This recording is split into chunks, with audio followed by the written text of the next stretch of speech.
Bom dia, meu nome é Gisele Rodrigues de França e para a disciplina de Manejo e Gestão de Unidades de Conservação estarei apresentando sobre o tema Fazendo um Parque Nacional de Floresta Pluvial funcionar em Madagascar, o Parque Nacional Ranomafana e o seu compromisso de pesquisa a longo prazo.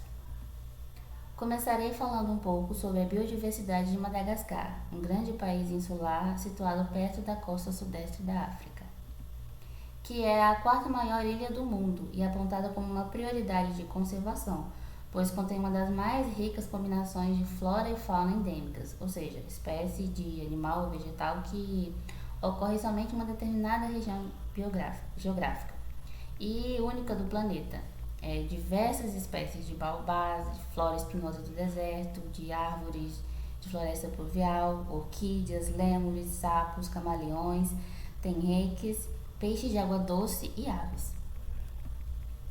Apresentam uma grande resistência das espécies endêmicas, mas muitas já se extinguiram, uma vez que o país teve quase 80% de sua cobertura florestal destruída e vem sofrendo uma taxa de destruição de 8% ao ano, extinguindo espécies como lêmures gigantes, tartarugas gigantes, 2 espécies de hipopótamos e o maior pássaro do mundo, o Aepyornis. As queimadas e a expansão da sociedade vêm sendo os maiores desafios na preservação dessa biodiversidade. A fase de ação ambiental do plano, de 1989 a 1996. Em 1980, Madagascar sofreu uma recessão econômica e, com a abertura gradual do país nesse ano, houve interesse da comunidade internacional sobre a biodiversidade da ilha, criando em 1989 o primeiro Plano de Ação Ambiental, NEAP, voltado na luta contra a degradação ambiental.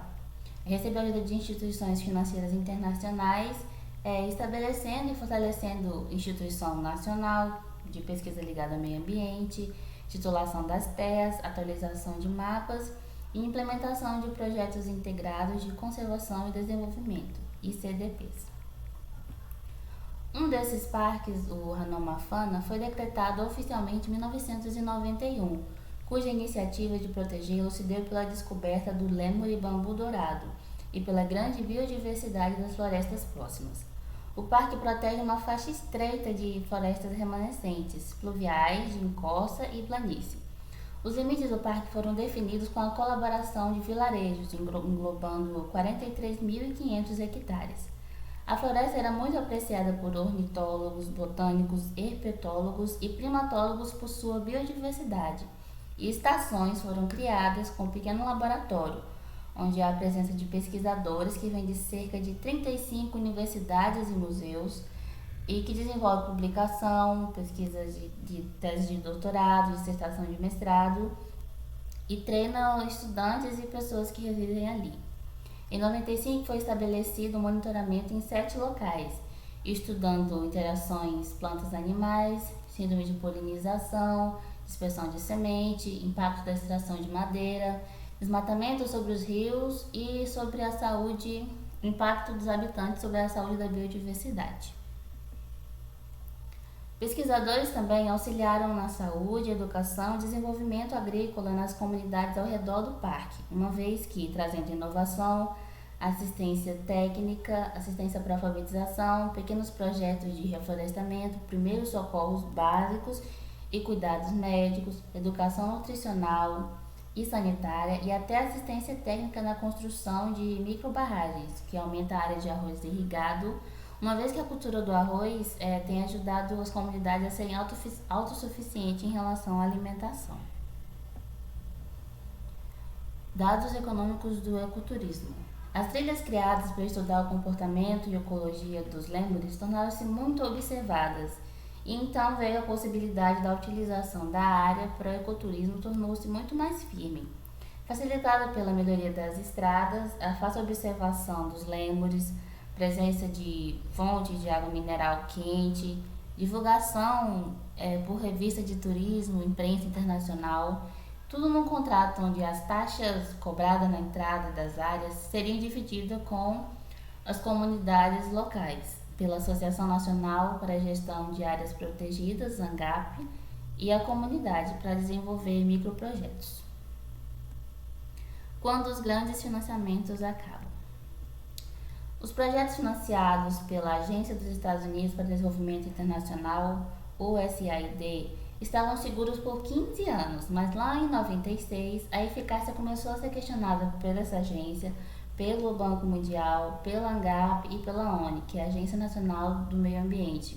Estava descrevendo os projetos como esforços equivocados que falham em promover a conservação, e a abordagem de trabalho de baixo para cima nos vilarejos era considerada inútil frente à inflação, demanda global de madeira, lutas armadas, etc. Foram acusados de investir dinheiro na assistência de moradores e nenhum na proteção das florestas contra invasores. Com isso, e com a mudança no clima político dos Estados Unidos, a ajuda externa a Madagascar diminuiu consideravelmente com a USAID de 95 a 97, cortando pela metade as verbas, até que por fim se encerrou em 97, onde então a ANGAP assumiu responsabilidade pelo manejo dos parques, conservação e ecoturismo, e o Banco Mundial assumiu o financiamento para a operação. Mas a liberação das verbas era descontínua, ocasionando ameaças ao emprego de 135 assalariados, falta de atualização dos computadores, falta de manutenção nas estradas e acabava inutilizando até veículos. O manejo do Parque Nacional Hanomafana. Tendo em vista a falta de apoio dos financiadores internacionais, as responsabilidades do manejo do parque recaíram sobre a ANGAP, onde o pessoal foi reestruturado e rebaixado. Infraestrutura, salários e operações do parque foram cobertos por um financiamento do Banco Mundial e mantendo em destaque 3 componentes: a conservação, o patrulhamento de limites, manutenção da infraestrutura e equipe de monitoramento, o ecoturismo, reconhecimento público, coleta de ingressos, guias turísticos, sinalização, e o pessoal administrativo. Desenvolvimento da zona periférica. Com o encerramento do ICDP, voltou a responsabilidade sobre as comunidades locais para uma ONG da região, a Tefi Saina, que não tinha fundos para a operação na periferia do parque. E a quantidade anualmente gerada pelos direitos de entrada em áreas protegidas era dividida em metade para a ANGAP e metade para dar assistência à agricultura, que era dividido entre 24 Fokontany nos limites do parque. Com recursos investidos em projetos de microdesenvolvimento, construindo celeiro para armazenar o arroz, microbarragem para expandir o cultivo do arroz irrigado, substituindo o sistema de corte e queima, que é um problema muito sério, ou na compra de sementes. Com os cortes de verbas, os encarregados do projeto do parque tentavam manter o pessoal mesmo na crise, com a ajuda da ONG MICET, Instituto Malgache para a Conservação de Ecossistemas Tropicais, e recontratou os que haviam sido treinados em computação, finanças, contabilidade e filosofia da conservação, mantendo essas pessoas com as verbas obtidas de pequenos financiamentos de um programa externo do semestre do Stony Brook, verba de pesquisa em biodiversidade e pequenas verbas da USAID. Pesquisadores também contribuíam, começaram a pagar uma taxa de facilitação, onde o total gerado pagava combustível, pagava o salário de assistentes, pagava reparos e motorista para veículos na estação. Manutenção da pesquisa. Devido à sua biodiversidade, Hanomafana vem sido foco de numerosas pesquisas de longo prazo, principalmente levantamentos botânicos, censo de camaleões e monitoramento de lêmures. Os fundos de pesquisa e as taxas pagas geraram impacto sobre as vilas, pois é gasta na economia malgache local. Muitos documentários foram gravados, gerando também uma renda extra com as taxas de filmagens. E o valor de todos os livros, filmes, artigos de revistas aumentaram o interesse de turistas e doadores. Hanomafana é muito popular entre os ecoturistas, mas o manejo ainda é bem problemático. Um turismo de alto nível com melhor retorno econômico não é possível, porque falta muita infraestrutura no parque e é necessário reestruturar a atividade turística, incluindo tarde, manhã, ao início da manhã, além de ser necessário um planejamento cuidadoso para evitar o conflito e também a contratação de guia para levar o grupo a outras partes do parque para diminuir os impactos. Muita gente visitando sempre as mesmas áreas.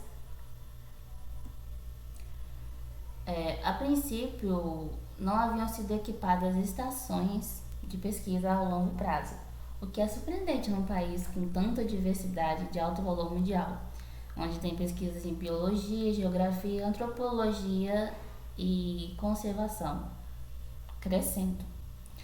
Com verbas da Fundação Nacional de Ciências e da Universidade de Helsinki, na Finlândia, abriu-se a oportunidade de criar o complexo de pesquisa e treinamento, com um laboratório de genética, entomologia, um herbário e sua coleção, além de equipamentos audiovisuais. Abrindo novas oportunidades para os cientistas de Madagascar usando tecnologias mais modernas. Análises espaciais dentro do entorno das áreas protegidas mostram que a categoria de parques e reservas tem sido uma barreira contra a perda de cobertura vegetal e da biodiversidade. Mas só uma verba bem manejada pode conseguir atingir a meta de manter o que resta desses corredores naturais. O turismo tornou-se a indústria número 1 no país. 65% dos turistas visitam as regiões de áreas protegidas, e sem contar que a maioria das nascentes são sustentadas pelas bacias hidrográficas florestadas dos parques nacionais, o que poderia prejudicar a irrigação para a agricultura, energia elétrica e água potável para humanos e rebanhos caso desaparecesse, como vem desaparecendo. E apesar da crescente preocupação dos malgaches e líderes políticos ao verem a importância da conservação, manter a pesquisa continuada, desenvolvimento turístico adequado ao redor do parque, os problemas a longo prazo para a agricultura de queima e corte ainda não foram resolvidos. E se não for devidamente parado o uso do fogo nas florestas, a perda da biodiversidade continuará.